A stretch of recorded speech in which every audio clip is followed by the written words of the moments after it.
Today, the topic of discussion is on basic concept of refrigeration and air conditioning. That is Module 2, Part 3, PEME 601B. Myself, Dr. Suman Das, HOD, Department of Mechanical Engineering of this Swami Vivekananda Institute of Science and Technology. Now, in this video, we will discuss the cycle with subcooling and superheating, their effect of changes in evaporator pressure and condenser pressure on the performance of a simple VCRS dye compression and wet compression of refrigerant actual vapor compression cycle. Now this is the phase diagram with constant property line on pH diagram. So if you see the picture diagram, so this is the pressure and this line, this axis is the enthalpy, pH diagram. And this is the critical point, that means the saturated liquid line and saturated vapor line. This is the saturated vapor line. Saturated vapor line intersect at a point, that point is critical point. So at the critical point, liquid directly converted into vapor. And if we see the line, so this line is the constant dryness fraction line. And in the saturated liquid line, the value of x equals to 0. And in the saturated vapor line, value of x equals to 1. That means this is the dryness fraction. So dryness fraction x is varying from 0 to 1. And if we move along this line, so that is value of x equals to 0, that means these lines are indicating the constant dryness fraction line. Okay, and this is the temperature line, constant temperature line. Okay, so this is the constant temperature line, so T equals to constant. Similarly, this is the constant temperature line, this is the constant temperature line, and this S equals to constant, that means that is the constant entropy line. So line that is constant entropy line, that line will be looks like this. Now this is the vapor compression cycle on pH diagram. So this is the pressure and this is the enthalpy. So state point 1, that is the inlet of the compressor. After compression, so the refrigerant will be entering into the superheated zone. So this is the superheated zone. So this is the 1 to 2, that is the vapor compression, that is the pressure will increase and as well as the temperature and as well as enthalpy. So that compression process is the adiabatic compression. 2 to 3, that is the condensation process, that is the it is the inlet of the condenser, state point 2, and it is the outlet of the condenser. So the condenser, that is actually outlet, that is state point 3, that is saturated liquid. 3 to 4, that is the expansion process, that is that expansion will be, that is there is a sudden drop of pressure. So due to the sudden drop of pressure, the refrigerant will enter into the liquid plus vapor zone. And state point 4, that is the inlet of the evaporator.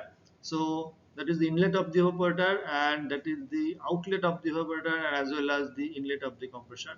So 4 to 1, that is called the refrigerating effect process. 4 to 1, that is the refrigerating effect. So here the Q1 will be rejected, that's why the vapor will be converted to the liquid and absorbing the heat from the space, that is evaporator space. The vapor, that means the mixture of liquid and vapor, will be converted into vapor. So this is a cyclic process. So this is a vapor compression cycle with pH diagram. Now performance and capacity of a vapor compression plant. So this is the vapor compression plant, and this is the compressor. So P1 is the inlet pressure and P2 is the outlet pressure. 1 to 2, that is the compressor. Similarly 2 to 3, that is the condenser process, condenser part. So the heat is rejected, the vapor will be converted to liquid.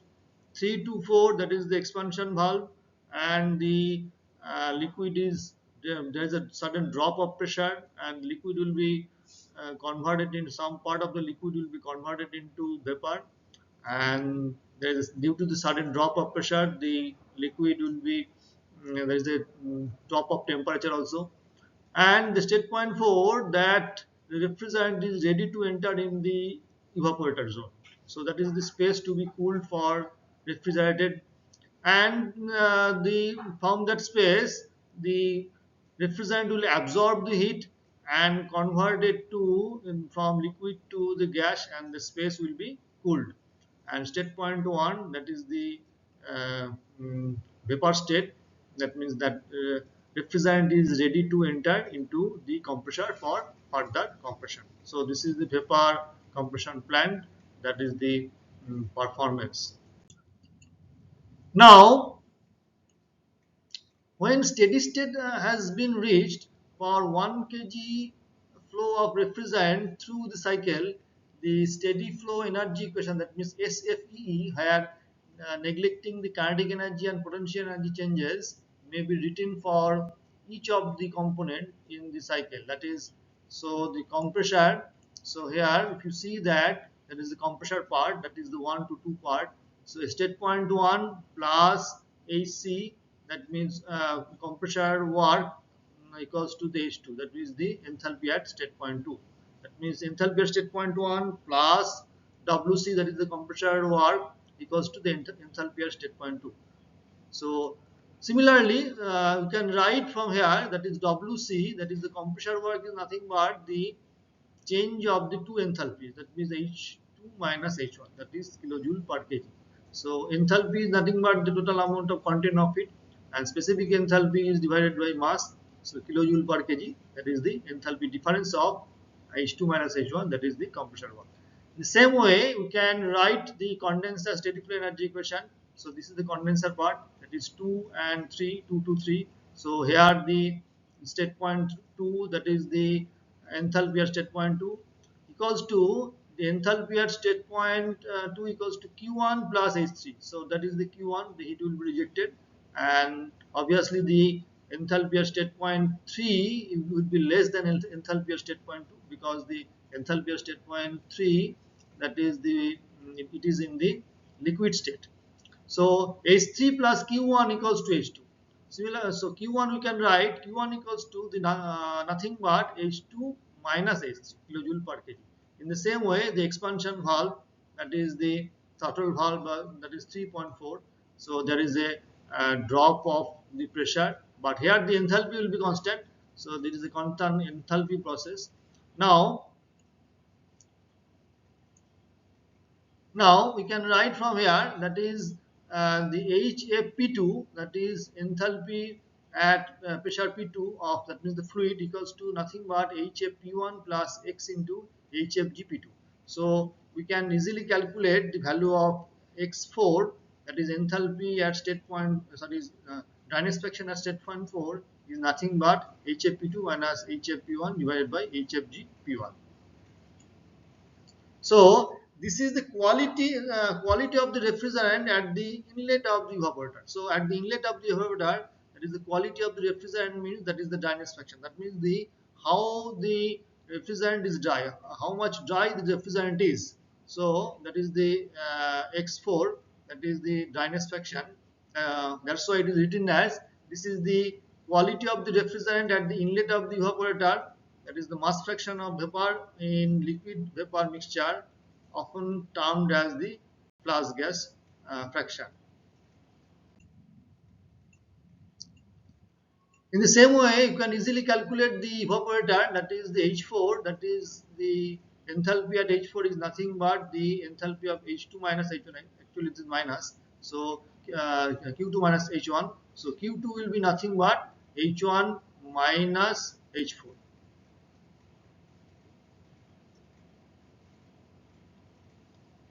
Okay, so this is known as the refrigerating effect. So Q2, that is H1 minus H4, already I mentioned in my previous discussion that this is the known as refrigerating effect, the amount of heat removed from the surrounding per unit mass flow of refrigerant is nothing but COP equals to Q2 by WC H1 minus H4 by H2 minus H1.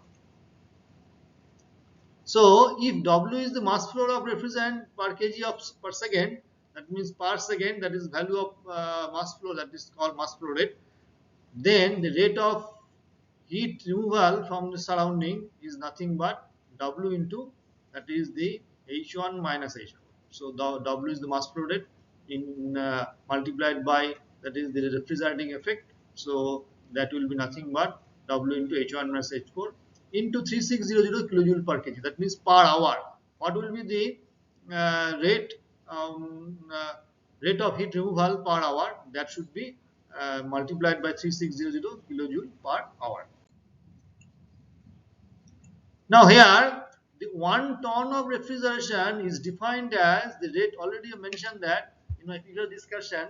The 1 ton of refrigeration is defined as the rate of heat removal from the surrounding equivalent to the heat required for melting 1 ton of ice in 1 day. That means how much heat is required to melt 1 ton of ice. 1 ton of ice means that is the 1000 kg.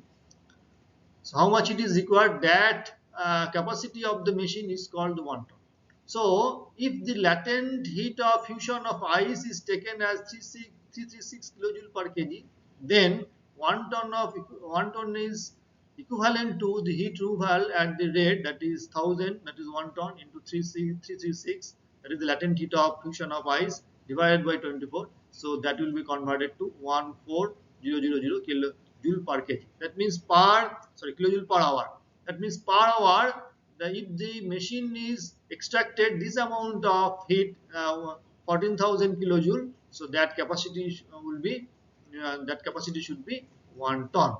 So the plant capacity of the refrigerant can easily be find out or calculated in this way. That is W, that is the mass flow rate, H1 minus H4, that is the capacity, that means the heat rejection, that is the H1 minus H4 into 3600, that is the per hour, divided by 14,000, that is in terms of ton.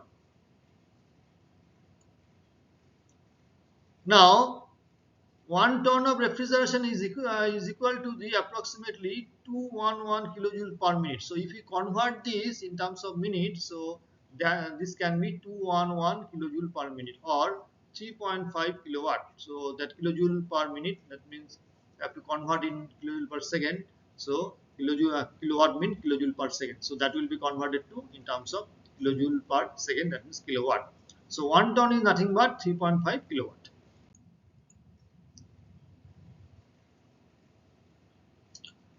Now, rate of heat removal in the condenser. So, condenser heat removal Q1 is nothing but, that is the mass flow rate into H2 minus H3 kilojoule per second. If the condenser is water cooled and MC is the flow rate of cooling water in kg per second, in that case, so TC2 minus TC1 is the rise in temperature of the water. So, that is the inlet water and outlet water. So, that water will be carry out heat. So, that will be the rising of the water.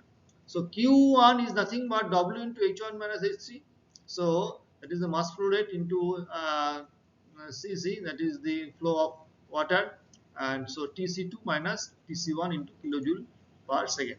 So provided the heat transfer is confined only between the refrigerant and the water, so no heat will be rejected out or entering it, so that will be confined, and there is no heat interaction with the surroundings. So already that I discussed, there will be no heat interaction with the surrounding. Only that heat will be confined in the refrigerant and as well as in the water. So the rate of work input to the compressor is nothing but WC equals to W into, that is the flow rate, H2 minus H1 kilojoule per second.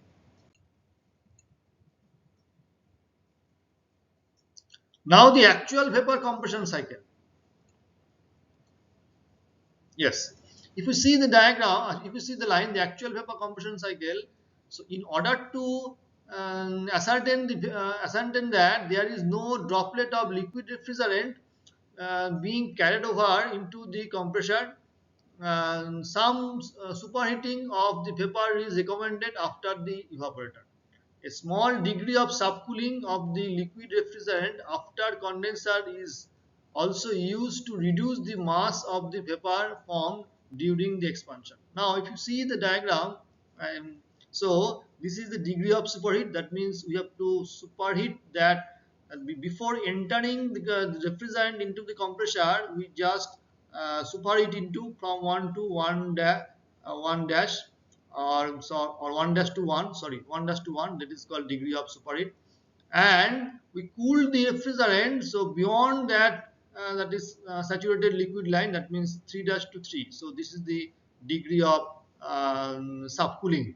Now if we just allow to expand that refrigerant at the state point 3, so that will be that will enter into the state point 4. So this is the extra area, extra line we got. Now in that case, so the too many vapor bubbles do not impede the flow of liquid refrigerant through the expansion valve. Both the superheating of vapor at the evaporator outlet and the subcooling of liquid at the condenser outlet contribute to an increase in the refrigerating effect. So already I mentioned that refrigerating effect is nothing but before the entry of the evaporator and the at the outlet of the evaporator. So this is the refrigerating effect. So if we just subcool the subcool the refrigerant in this way, and if we superheat the refrigerant in this way, so in that case that refrigerating effect will be increased. Okay, so that will be 4 to 1, that will be refrigerating effect. So the COP will be increased. That's why it is in that both the superheating of the vapor at the evaporator outlet and the subcooling of the liquid at the condenser outlet contributes an increase in the refrigerating effect. So that will increase the refrigerating effect. In the figure, the compressor discharge temperature, however, increases. So this is the compressor discharge temperature. So without superheating, that should be 2 dash, that is T2 dash, and after with superheat, that is the T2. So the compressor discharge temperature, however, increases due to superheat from T2 dash to T2, and the load on the condenser also increases.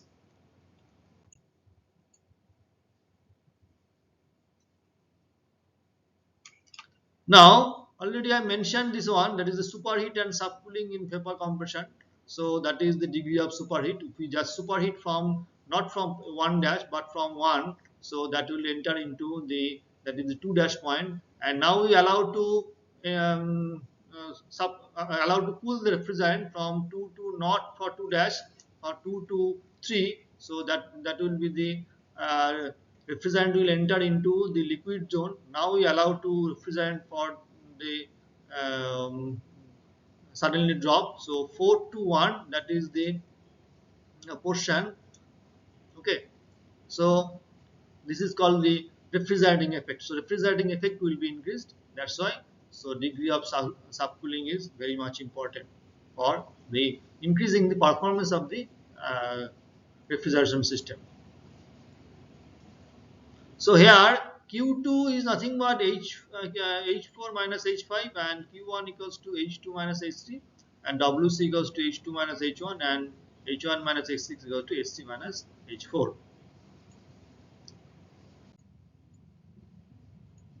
Now multi-stage.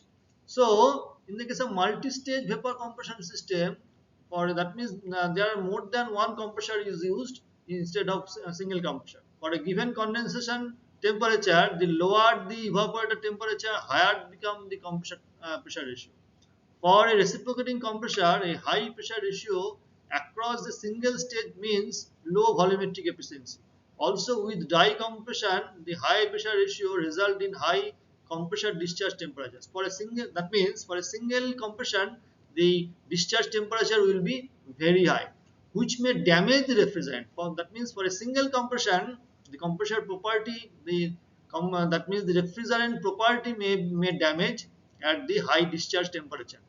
To reduce the work of compression, and as well as the compressor work is very high. So for the reduce the compression work and to improve the COP, multi-stage compression with intercooling may be adopted. So that is the multi-stage compression. Okay, that means not only one compression, but more than one compression, more than one compressor. Since the intercooler temperature may be below the temperature of available cooling water used for the condenser, the refrigerant itself may be used as the intercooling medium. So in this figure, that is shows the two-stage compression system with direct contact heat exchanger. So if you see the diagram, just a minute.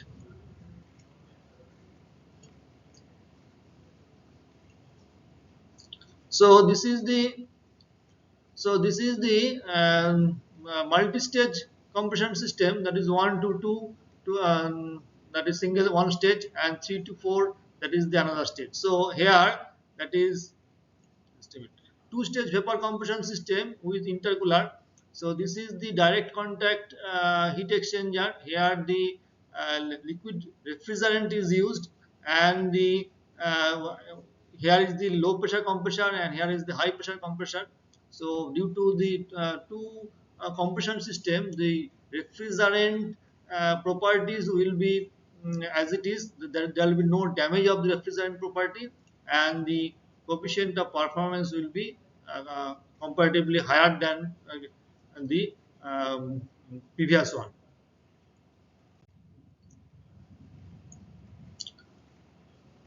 Now for the making the energy balance, so by making the energy balance, that means inlet energy, input energy goes to output energy. So that is what is the input in these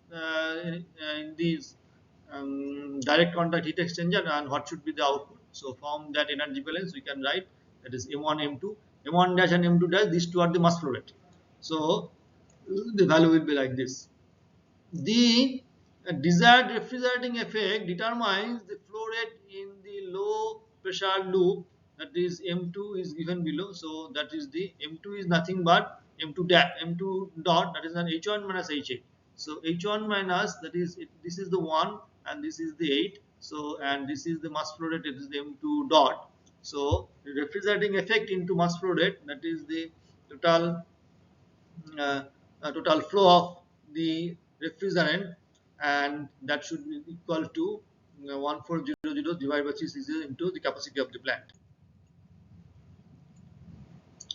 where P is the capacity in terms of refrigeration. So from this you can easily calculate the M dot 2. So M dot 2 is nothing but 3.89 into capacity of plant divided by H1 minus H8, that is kilojoule per second, that is the mass flow rate. Now here, that is the figure shows the two-stage vapor compression system with a flash chamber intercooler. When the vapor from the flash chamber state that is 9 mixed with the vapor from the LP compressor to form the vapor at state 2, which enters in the HP compressor. So this is the diagram. Here there is not the direct contact heat exchanger, plus there is a flash chamber. There is a flash chamber intercooler. So this is the diagram of this is the pH chart. So in the same way, with the help of flash chamber intercooler, we can also increase the COP, or that means coefficient of performance of the refrigeration system. So this is a two-stage vapor compression system with flash chamber intercooler. Thank you very much.